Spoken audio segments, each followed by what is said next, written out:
Hello, everyone. Welcome to my series review for the Bridgerton Season 4. I am happy that you can join me today.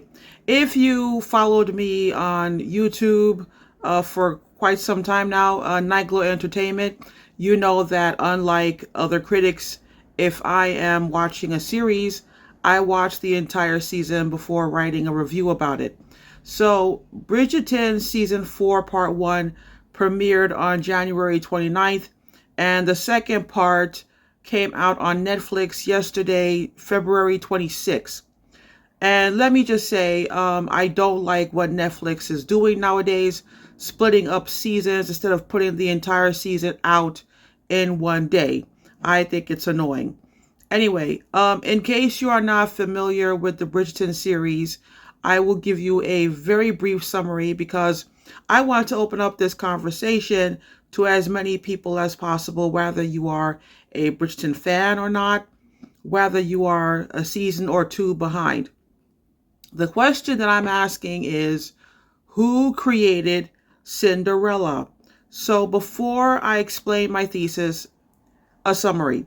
Bridgerton is based on a series of romance novels, and it centers around Violet Bridgerton, who is a widow of a viscount with 8 children, 4 sons, 4 daughters, and her goal is to make sure that they all get married. So season 1 tells the love story of the eldest daughter, Daphne. Season 2 tells the love story of the eldest son, the current viscount, Anthony. Season 3 tells the love story of the third child, Colin, who marries Penelope, aka Lady Whistledown.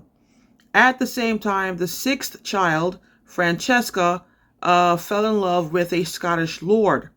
Season 4 tells the love story of the second child, the second son in the family, Benedict, played by Luke Thompson. He falls in love with Sophie Beck, played by Yeren Ha. Sophie is a maid, which means season 4 is a retelling of Cinderella. Now, based on characterization, if there is one person in the family that would fall in love with a person whom he should not fall in love, it's Benedict. There is a reason why Benedict and Eloise are closer to each other than their other siblings. They both think outside the box, they question the norms of their society, and they ask questions. In a family of 8 kids, they all love each other, but some siblings are closer to each other than others. Benedict and Eloise are two peas in a pot, but in this season, Anthony and Daphne are gone. So when Francesca needs someone to lean on after she experiences a sudden tragedy, I won't spoil it for those who have not watched season 4 yet, Benedict becomes her legal advocate and protector. And as a result, Benedict and Francesca's sibling bond gets closer and tighter. A lot goes on in this season. I can talk about Lady Danbury's desire to go back home to Africa. I can talk about Penelope's desire to quit being Lady Whistledown, Violet's affair, Francesca's tragedy. I can talk about why Mrs. Mondrick didn't want to be Charlotte's new lady in waiting, which I don't blame her, by the way. I could even talk about Lady Featherington's longtime maid quitting to work for Sophie's stepmother. But I want to focus on Sophie the Cinderella. Episode 6 and 7 left me in tears. I have not cried over a series this much since the Game of Thrones season 5. I was bawling. Then I started bawling again at the end of episode 8 when I saw who walked Sophie down the aisle and who was her maid of honor. Who walked her down the aisle made perfect sense to me. But as I was writing this review, I had to rethink and evaluate the Cinderella story. Now, I probably mentioned this in the past. I don't remember. I taught myself screenwriting, and one of the things I learned is there are 8 basic plots, 8 basic stories that get told and retold and recycled. One of them is Cinderella. In the past, Cinderella was about the idea that love conquers all, even class.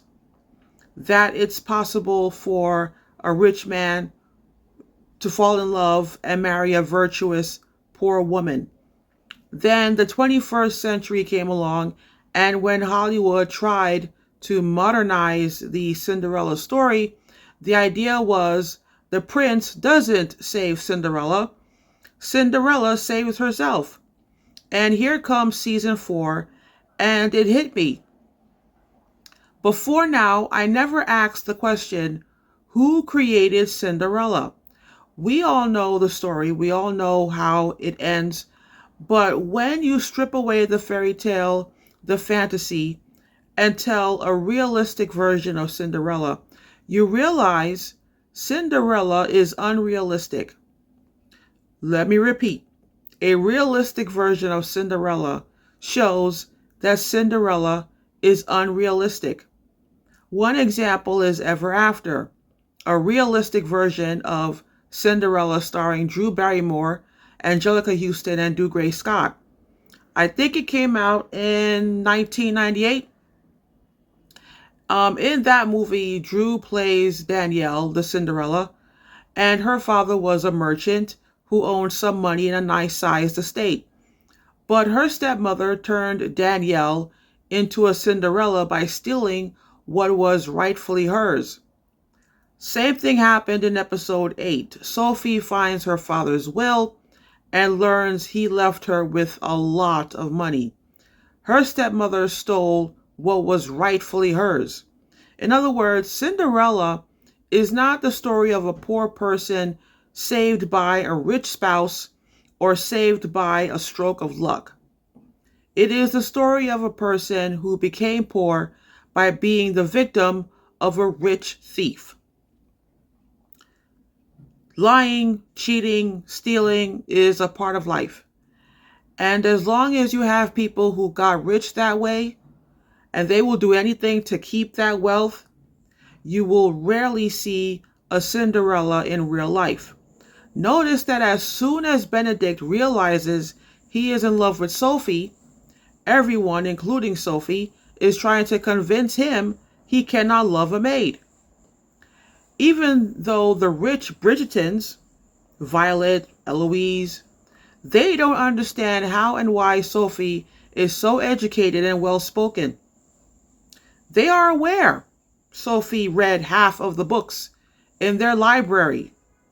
She looks like a maid, but she doesn't think like one, because she was the ward of an earl, and before he married her stepmother, he gave her an education equal to that of the nobility.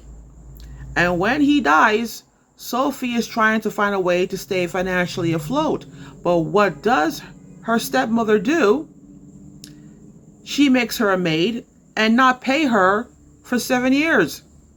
So what does Sophie do? Steal from the thief.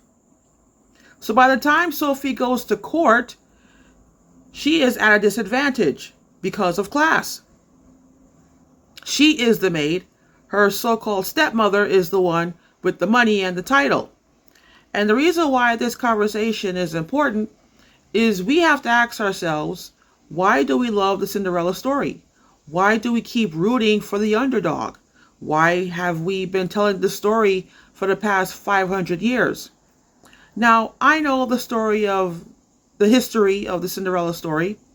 Every fairy tale has a history behind it. And I won't get into the history of Cinderella here, but I am starting to believe we did not learn the real lesson Cinderella teaches us. The lesson is the rich thief with some power created Cinderella. In the case of Cinderella, that powerful thief is the stepmother. It reminds me of Maid in Manhattan, another realistic Cinderella story. Jennifer Lopez plays Maritza, the hotel maid. Ralph Fiennes plays the senator. And there's a scene where Maritza tells her mother, It must bug you that I have the right to date a man like him. And her mother replies, you don't. Cinderella is rare in real life because the rich majority and the poor majority will make sure the boundaries of class don't get crossed. That's why it took 8 episodes for Benedict and Sophie to be together. No, no, no. You guys can't date each other. But no one asks, how did one person get in the top 10% and how did the other get into the bottom 10%? I follow Robert Reich on social media, YouTube, TikTok. He was the Secretary of Labor under Bill Clinton, and he was an economics professor. And he said, and I am paraphrasing here, the concentration of extreme wealth creates poverty. Therefore, poverty is a political choice. You use political power to rig the markets, reduce taxes, suppress wages, shrink the middle class, and what do you get? You get the non-working rich and the working poor. We clearly saw that in this season when a maid and the son of a dead viscount fall in love. The Bridgertons are not rich because they work hard or they invented an asset. They are rich because they inherited wealth. In this world, the poor work, the rich don't. As a matter of fact, it's interesting how the world of the Bridgertons is kind of similar to our world today. Because here's the thing. Can you work hard to become a millionaire? Yes. But what's going to make you a millionaire is not the same things or the same plan that you need to become a billionaire. Okay? And based on some of the videos I've watched that rich people have posted, and based on a lot of books I've read about how the rich get rich, to become a billionaire doesn't take hard work. It takes a team. So what's going to get you to your first million is not the same thing as what's going to get you to your first billion. Just saying. That's just based on what I'm reading for the past 20 years. Because every now and then I do pick up a book about how the rich get rich. So, anyway, in this world of the Bridgerton, the poor work, the rich don't. That's why Queen Charlotte needs Lady Whistledown. The queen is bored and trapped in a very expensive box. Who is hosting the next party? Well, no one cares that putting a party together is more work for the staff than when there is no party. Now, I don't mean to sound like a feminist, but I am somewhat grateful we don't live in a world like that anymore, because even though there were some men back then who had honor and morals, women back then lived restricted lives. A woman's job is only to get married and have kids and get enough education to attract a man and act like a lady. That's why Francesca's husband's cousin, Michaela, is probably the most modern character in this season. She knows she does not want to get married and settle down, so she can be free to live life on her own terms. And when she feels it's time to leave Francesca, she quietly leaves. She is living the life Eloise wished she had the courage to live. Because living the life Michaela has takes courage to say no for the most part, and also the courage to be misunderstood.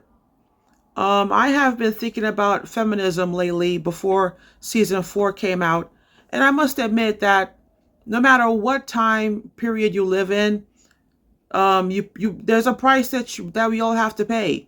So there's a price that the women in Bridgerton have to pay. There's a price that women today in this world have to pay to live the life that we live. But, I was thinking about feminism, and we forgot that the feminism movement has evolved over the past 125 years. The first progress that we had was giving women the right to vote back in 1919, 1920, somewhere around there. And we forgot that the movement, the feminist movement, is not about misandry, and it's not about not having a family of your own, choosing to have a husband and kids. It was, and it should always be, about equality and giving women the right to choose the life they want to live without judgment, without an explanation, and without unnecessary barriers. That's what the feminist movement should be about. So that is all for today, my friends. I will see you next time with more reviews. Take care, and let me know in the comment box below what you thought of Bridgerton Season 4. I'll see you later.